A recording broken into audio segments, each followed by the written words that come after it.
నాది దొంగ ముఖమా?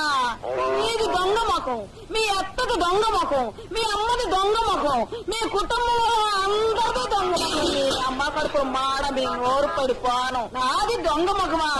ఈ కుటుంబంలో ఒక్కొక్కరి సంగతి చెప్తానేనుగా. స్వరాజ్యం కోసం జైలుకెళ్ళాలని చెప్పు తిరుగుతున్నాను నీ మామ.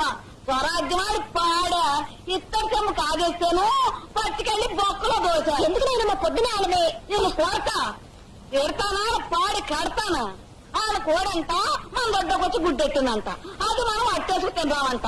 ఈల కోడి నాశనంగాను ఏనాడన్నా కోడి మేకెట్టి సస్తేనా ఆ కోడెచ్చి మన గొడ్డపాకులో మేసద్ది. పీకల మొయ్య మేసి అది కదలలేక అక్కడ గుడ్డెడితే మన తప్ప.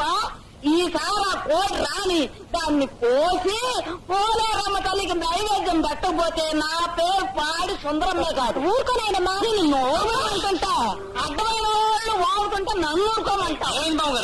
నీ బూడిదయింది యామ బుద్ధి. పక్కింటోళ్ళ వరాలన్నీ నా దొడ్డ రాలిపోయినాయి అంట. వీళ్ళ కోడి బూడిదైపోను, వీళ్ళ పడిపోను. ఇదిగో మొన్న మళ్ళీ వచ్చింది దాన్ని పట్టుకోరా. అడిగేదాము గారు హోటల్లో పాలకి నీ ఓట్లు వల్లకాడు గాను నీ గాడిపోయి గంగలో గలవా.